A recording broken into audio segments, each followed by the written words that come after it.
Venerati fratelli, cari fratelli e sorelle.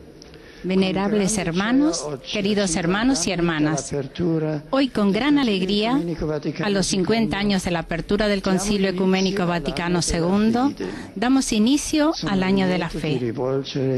Me complace saludar a todos, en particular a su Santidad Bartolomé I, Patriarca de Constantinopla, y a su Gracia Rowan Williams, Arzobispo de Canterbury. Un saludo especial a los patriarcas y a los arzobispos mayores de las iglesias católicas orientales y a los presidentes de las conferencias episcopales.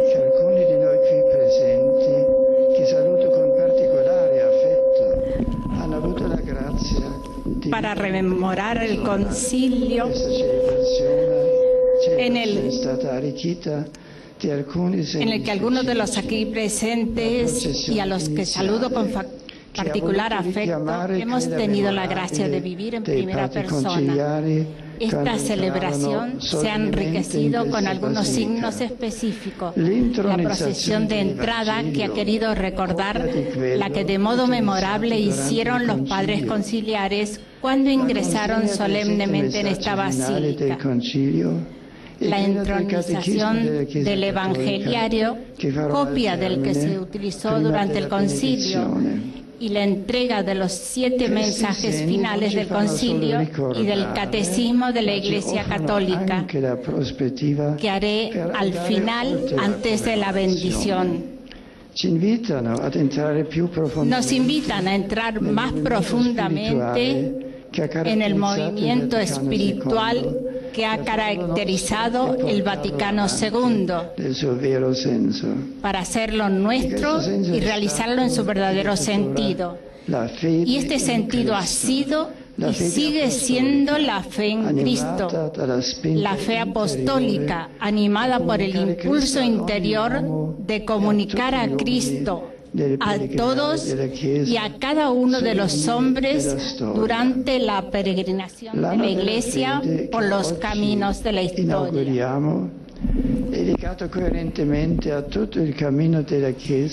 El Año de la Fe que hoy inauguramos está vinculado coherentemente con todo el camino de la Iglesia en los últimos 50 años, desde el Concilio mediante el magisterio del Siervo de Dios, Pablo VI, que convocó un Año de la Fe en 1967, hasta el gran jubileo del 2000, con el que el Beato Juan Pablo II propuso de nuevo a toda la humanidad a Jesucristo como único Salvador.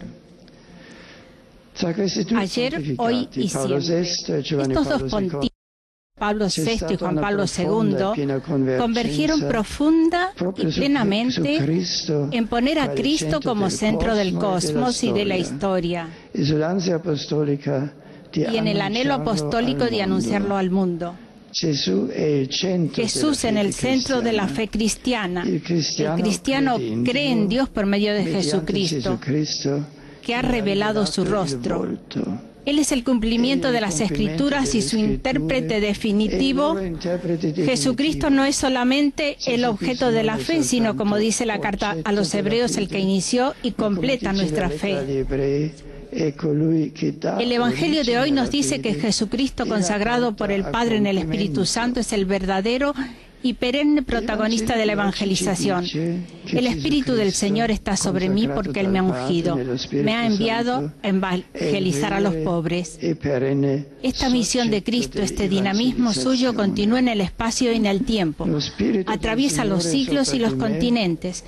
Es un movimiento que parte del Padre y con la fuerza del Espíritu lleva la buena noticia a los pobres en sentido material y espiritual. La Iglesia es el instrumento principal y necesario de esta obra de Cristo, porque está unida a Él, como el cuerpo a la cabeza. Como el Padre me ha enviado, así también os envío yo. Así dice el resucitado a los discípulos, soplando sobre ellos. Añade, recibid el Espíritu Santo. Dios, por medio de Jesucristo, es el principal artífice de la evangelización del mundo, pero Cristo mismo ha querido transmitir a la Iglesia su misión, y lo ha hecho y lo sigue haciendo hasta el final de los tiempos, infundiendo el Espíritu Santo en los discípulos. Aquel mismo Espíritu que se posó sobre él y permaneció en él durante toda su vida terrena, dándole la fuerza de proclamar a los cautivos la libertad, a los ciegos la vista, de poner en libertad a los oprimidos y de proclamar el año de gracia del Señor.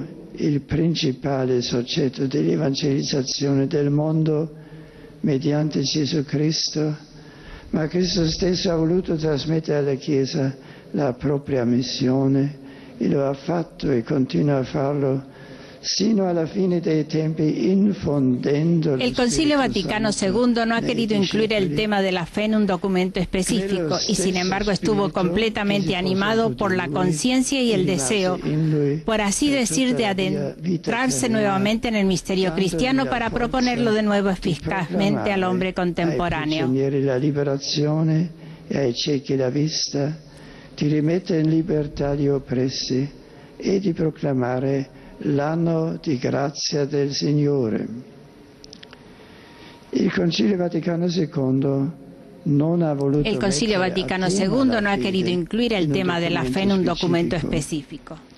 Y sin embargo, estuvo completamente animado por la conciencia y el deseo, por decir de alguna manera, de adentrarse nuevamente en el misterio cristiano para proponerlo de nuevo eficazmente al hombre contemporáneo.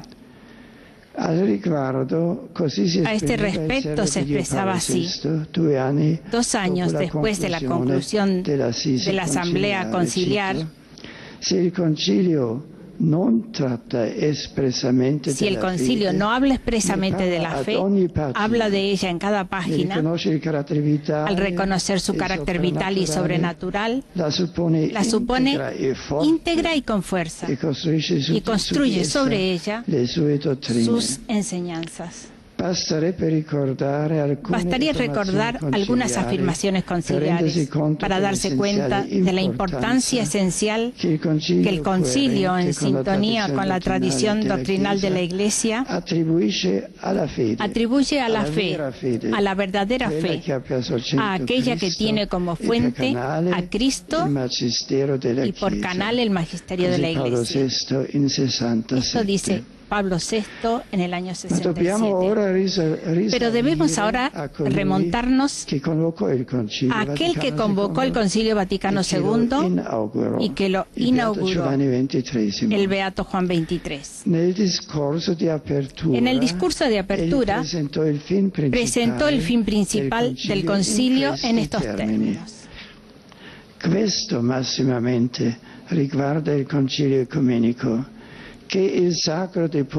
Esto se refiere al concilio ecuménico, que es el sagrado depósito de la doctrina cristiana, sea custodiado y enseñado de forma cada vez más eficaz.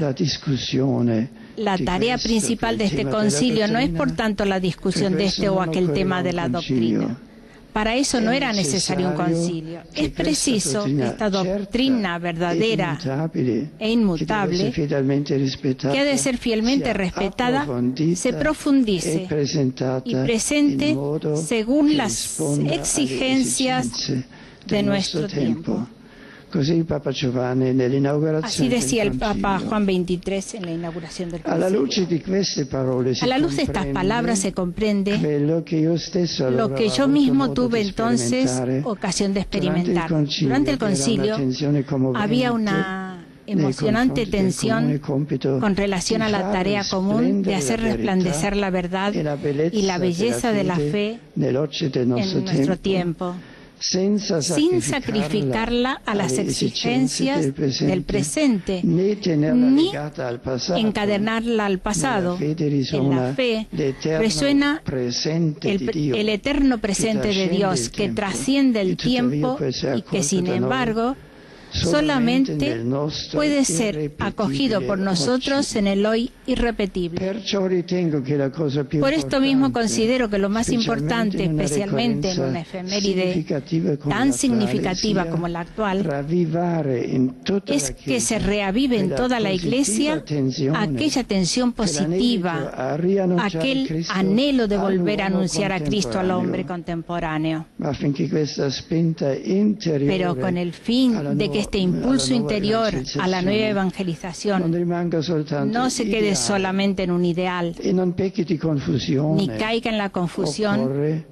Es necesario que ella se apoye en una base concreta y precisa. Esta base son los documentos del Concilio Vaticano II, en los cuales ha encontrado su expresión. Per questo ho più volte insistito sulla necessità di ritornare, per così dire, alla lettera del Concilio, cioè ai suoi testi, per trovarne l'autentico spirito.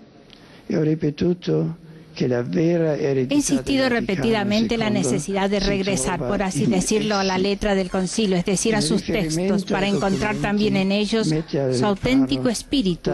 Y he repetido que la verdadera esencia del Vaticano II se encuentra en ellos.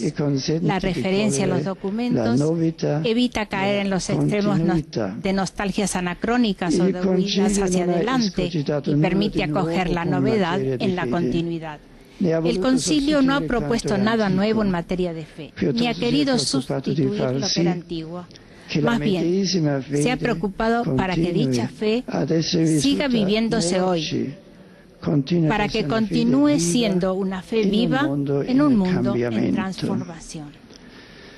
Si sintonizamos con el planteamiento auténtico que el Beato Juan XXIII quiso dar al Vaticano II, podremos actualizarlo durante este año de la fe, dentro del único camino de la Iglesia que desea continuamente profundizar en este bagaje de la fe que Cristo le ha confiado. Los padres conciliares querían volver a presentar la fe de modo eficaz y se abrieron con confianza al diálogo con el mundo moderno. Era porque estaban seguros de su fe, de la roca firme sobre la que se apoyaban. En cambio, en los años sucesivos, muchos aceptaron sin discernimiento la mentalidad dominante, poniendo en discusión las bases mismas del Depositum Fidei, que desgraciadamente ya no se sentían como propias en su verdad. Si hoy la Iglesia propone un nuevo año de la fe y la nueva evangelización, no es para conmemorar un efeméride, sino porque hay necesidad, todavía más que hace 50 años. Y la respuesta que hay que dar a esta necesidad es la misma que quisieron dar los papas y los padres del concilio y que está contenida en sus documentos. También la iniciativa de crear un consejo pontificio destinado a la promoción de la nueva evangelización, al que agradezco su especial dedicación con vistas al año de la fe, se inserta en esta perspectiva. En estas décadas ha aumentado la desertificación espiritual. Ya en tiempos del concilio, no se podía saber ya por algunas páginas trágicas de la historia. Ahora lo vemos, lo que podía significar una vida. Vemos el vacío alrededor nuestro. A partir de la experiencia de este desierto, justamente, de este vacío, es como podemos descubrir nuevamente la alegría de creer, su importancia vital para nosotros, hombres y mujeres. En el desierto se vuelve a descubrir el valor de lo que es esencial para vivir. Así, en el mundo contemporáneo son muchos los signos de la sed de Dios, a menudo manifestados de forma implícita o negativa, de esta sed de Dios, del sentido último de la vida. En el desierto se necesitan sobre todo personas de fe que con su propia vida indiquen el camino hacia la tierra prometida y de esta forma mantengan viva la esperanza. La fe vivida abre el corazón a la gracia de Dios que libera del pesimismo. Hoy más que nunca, evangelizar quiere decir dar testimonio de una vida nueva, transformada por Dios, y así indicar el camino. La primera lectura nos ha hablado de la sabiduría del viajero.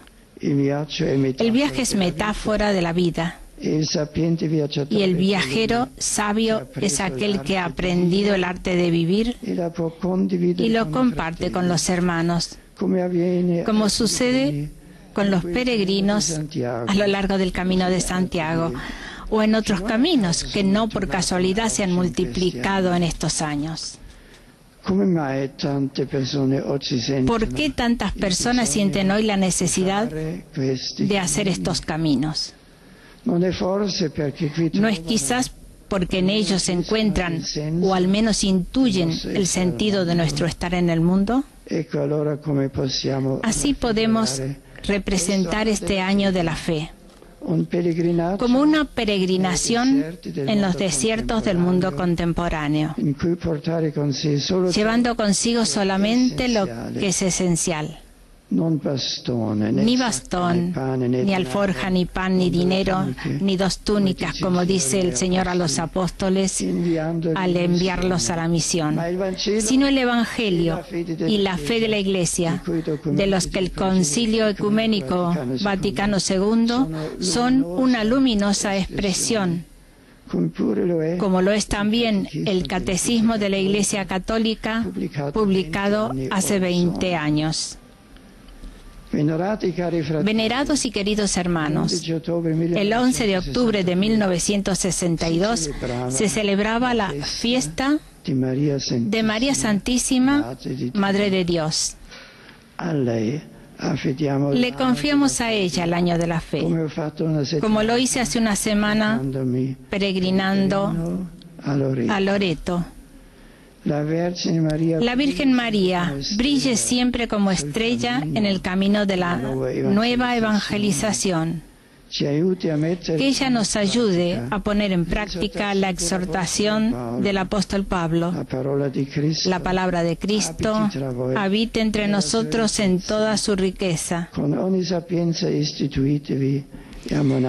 Enseñaos unos a otros con toda sabiduría, corregíos mutuamente. Todo lo que de palabra o de obra realicéis, sea todo en nombre del Señor Jesús, dando gracias a Dios Padre por medio de Él. Amén.